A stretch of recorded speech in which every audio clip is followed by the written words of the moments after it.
What's up, my YouTubers, and welcome to Prison Talk Tuesdays. All right, let's dive into it, shall we? 1. The things I say in this video are not only the things based on my own opinion, but some others as well. I won't be using any names in this video except for maybe the few friends that I have met. But this is the raw truth, so let's begin. All right, so we are on week 2 of the Prison Talk series. And this starts out with me shipping out how long and what sentence I took. If you did not catch episode 1, I will link it below so you guys can check that out. That talks about just going to jail and my arrest. Now, I will say that that is what I remember from being arrested. I'm sure that the cops and my family members have a different version of what actually happened, but that's just me personally of what I remember happened. All right. Shipping out. So, like I said, I had just ordered Canteen right before I was about to ship out. So, I got sentenced on, I think, I can't remember what day exactly it was. Oh, I know it was January 12th, but then I shipped out that next morning. They woke me up. I can't remember exactly what time they woke me up. I don't think it was that early since I was going to Raleigh, which is only an hour and a half, 2 hours away at the max. But basically, I had woke up and gave away all the leftover Canteen items that I had. I only took my whites and my Bible with my pictures and everything in it, and everything else I had to have Jim or Mom come to the jail and pick up. Then it took about an hour and a half, give or take, to get to Raleigh. Intake. So there's colors, the getting your ID, what to expect. When I went into intake, they go ahead and they do like an assessment on you, like your vitals and stuff like that. And they ask you if you have any psych meds that you need to take, if you're a suicidal risk, if you're a homicidal risk, if you are on, what's it called? Like where you have to be safe from the other people. I can't remember the safekeeping. Safekeeping. So they ask you all that. The colors, there's yellow is safekeeping for like high profile cases and stuff like that, or people who are just definitely afraid of being whatever. Then I have pink. No, was it pink? Yes, pink is intake. That's for all intake. And then you move up to either purple or teal. Now, purple is for medium custody. Teal is for low custody. It looks like blue, but they call it teal. Whatever. Then there's some other colors. I think red is for like lifetimers, which I only saw like 1 or 2 people in lifetime in red, but those were like 90-some-year-olds because they've been in there obviously for life. Most of the colors are teal and purple. And white. There's also white. White is for people who work in the kitchen or who are in cosmetology. I don't think there's green. There might be, but I never saw anybody in green. Then they take your picture. In my picture, if I can find my picture when I'm editing, I only had the black and white photo. A lot of people say I look pissed off. I think I look terrified because I was terrified, and I mean terrified. I was shaking so badly because I did not know what to expect. I mean, intake took forever, and I will say that when you first go to prison, it takes literally forever.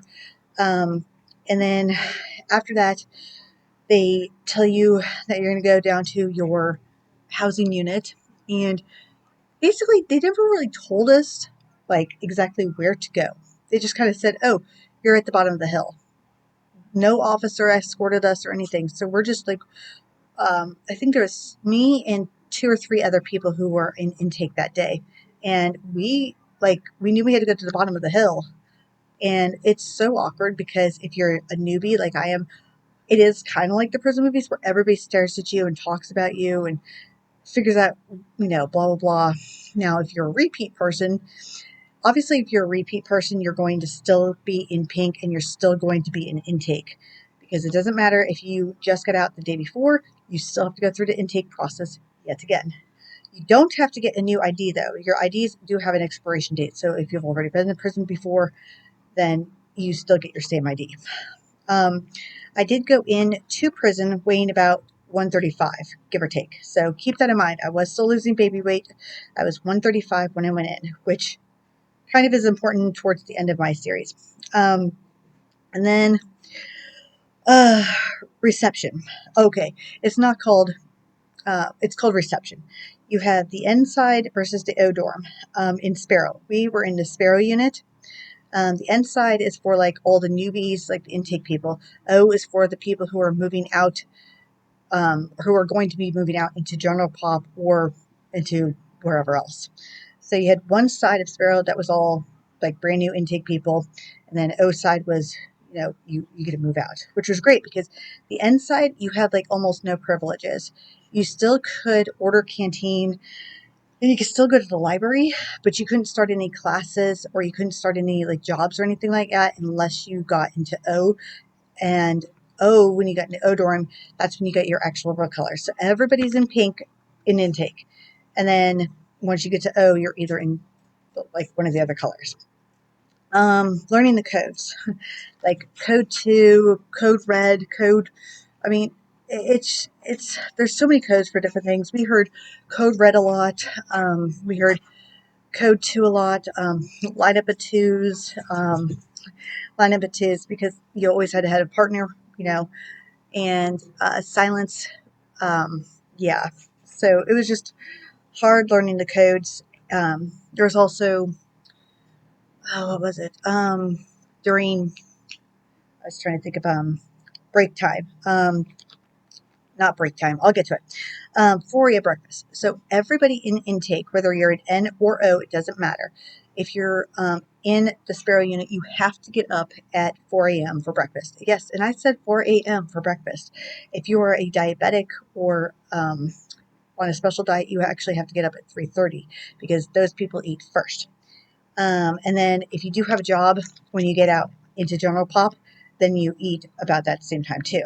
But it sucks because one, you know, nobody eats breakfast that early. I mean, unless you're working, obviously. But it's like, and half the time, like, I didn't even want breakfast because, yeah, so that was really, really hard because basically, we were at the bottom of the hill.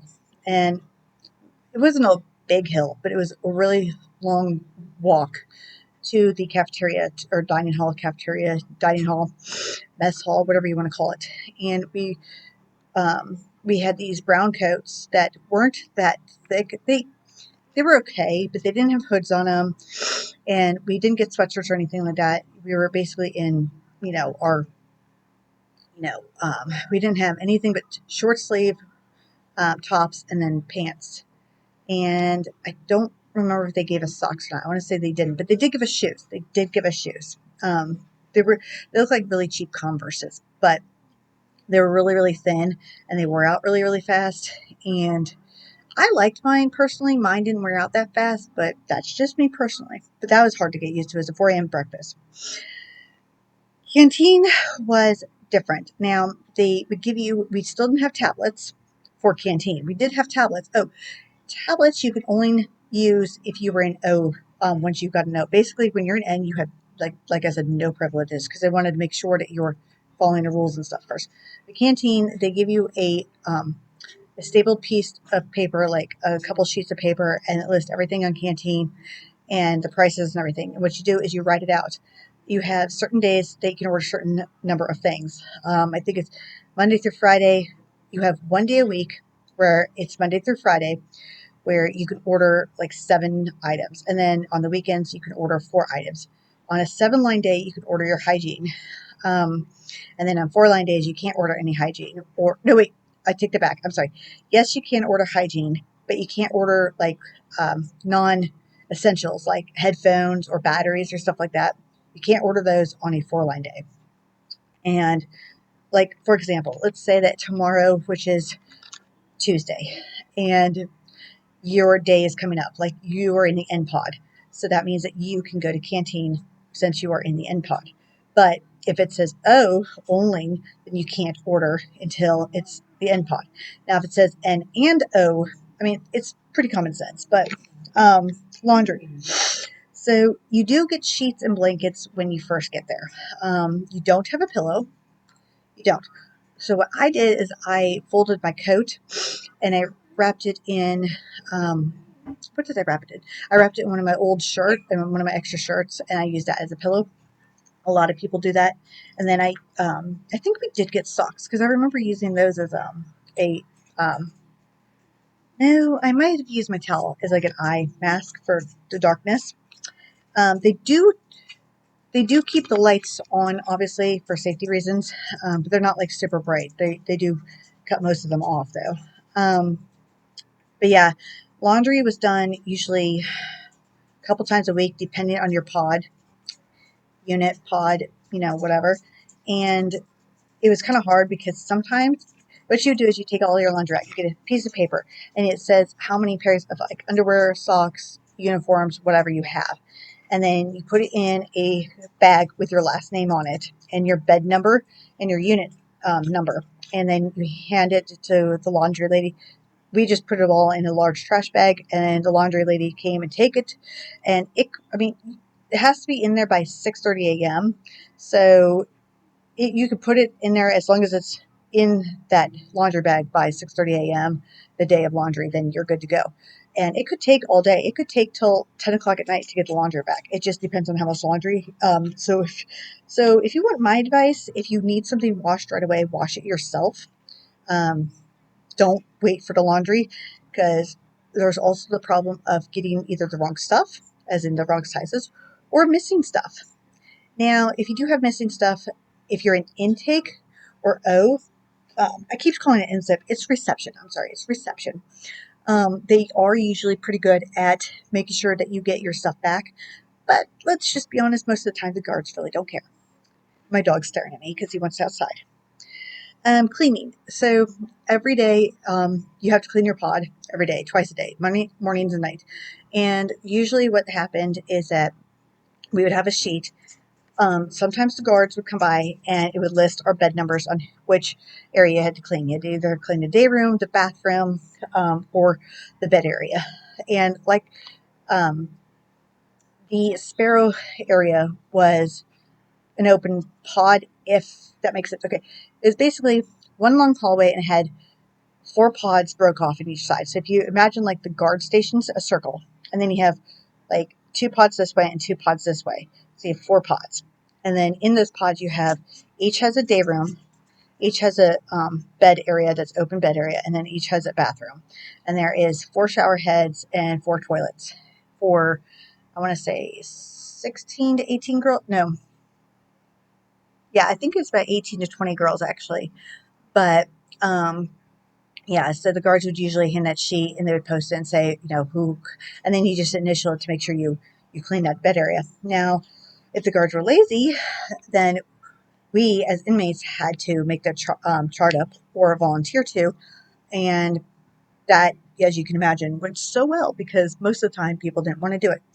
And the cleaning list. So let's say you had to do the bathroom. Now you don't have to do the whole bathroom. It was split up. You'd have 4 beds, 4 people doing each section. So like somebody would do the shower, somebody would do the toilets and the sinks, and then somebody would sweep and mop the floors.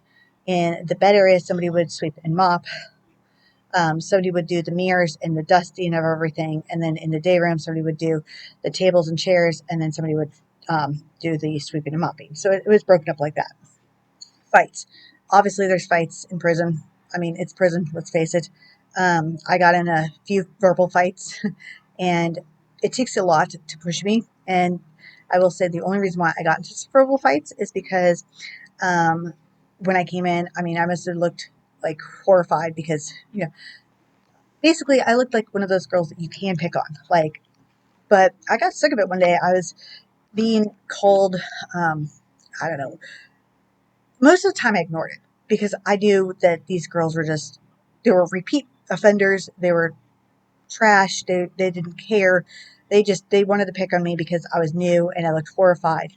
But I put them in their place, and they did not mess with me after that. And I didn't get physical.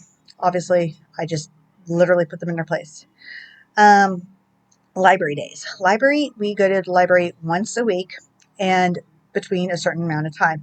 So if you are in reception, we had to go like on a Thursday between, I think it was like 8 a.m. and 11 a.m. So if you are not up at that time, or if you miss that time, like let's say you check out a book and then you miss that time that next week because of one thing or another, well, then you're kind of screwed.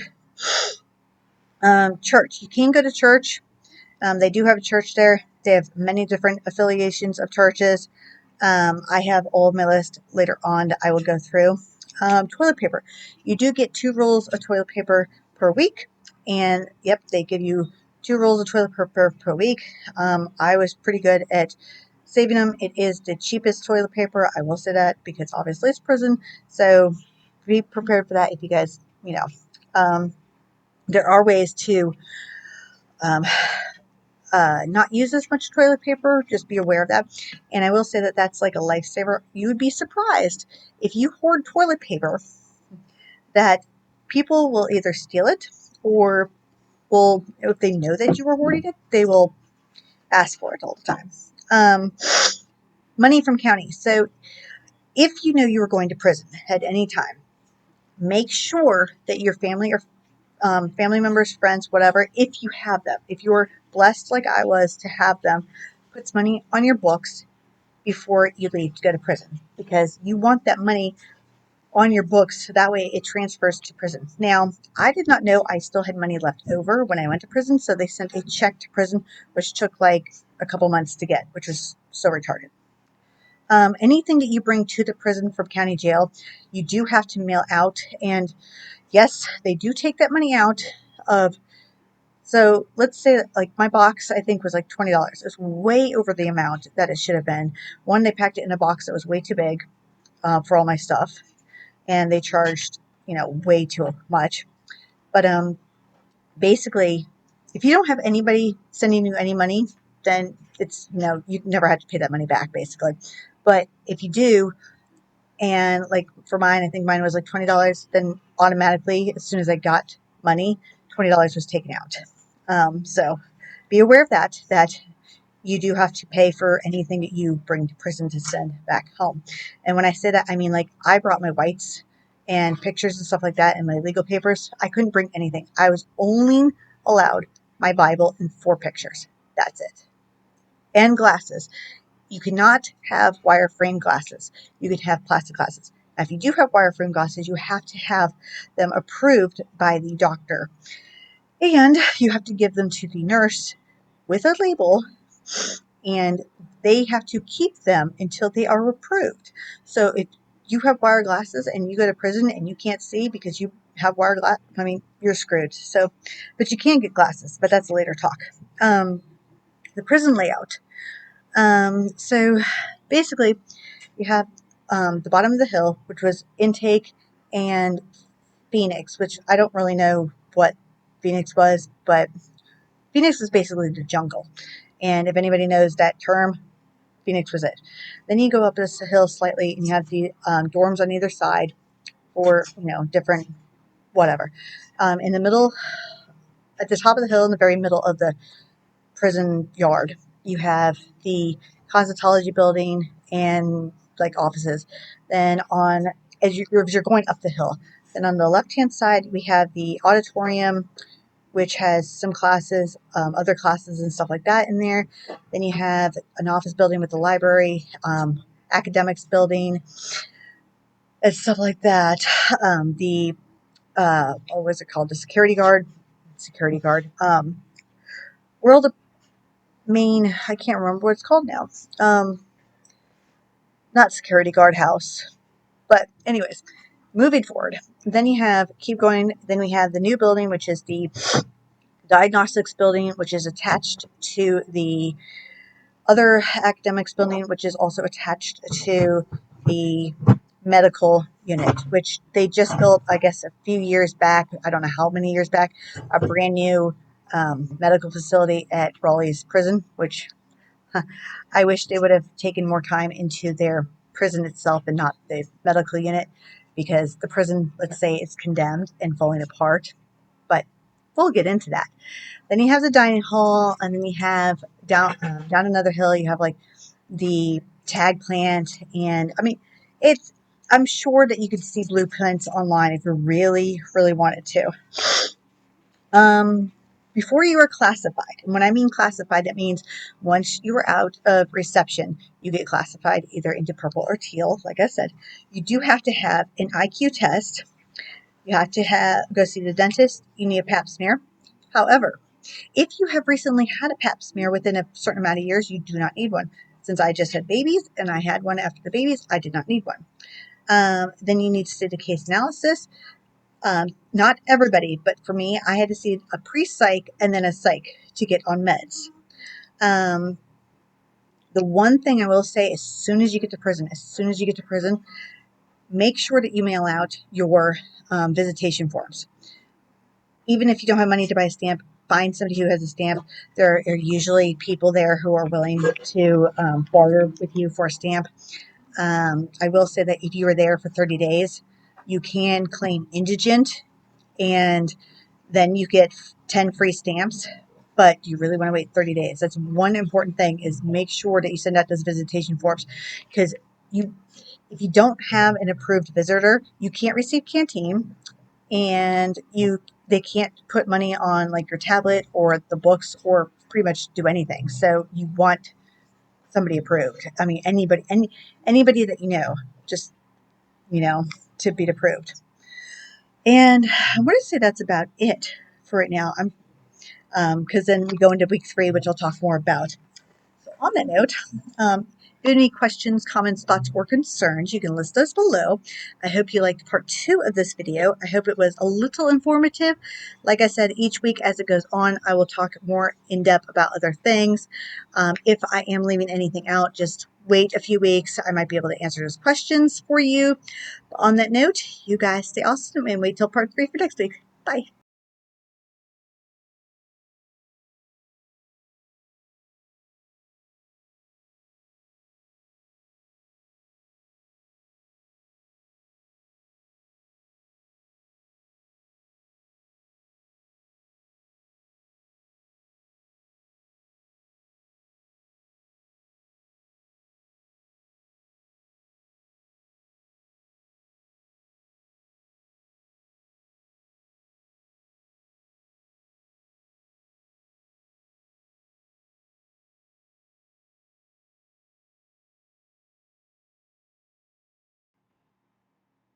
Before I go, I forgot my outro. All right. So, if you have been or know anybody who is incarcerated and you I forgot my outro. So, if you have been or know anybody who is incarcerated in North Carolina Institute, oh, I forgot my outro. So, if you have been or know anybody who is currently or has been incarcerated in North Carolina's Institute for Women and would like to help do something about helping these women, please like my channel, comment, and share this video because it's very important. We need to be the outside voices. Please be kind to each other in the comments and stay awesome.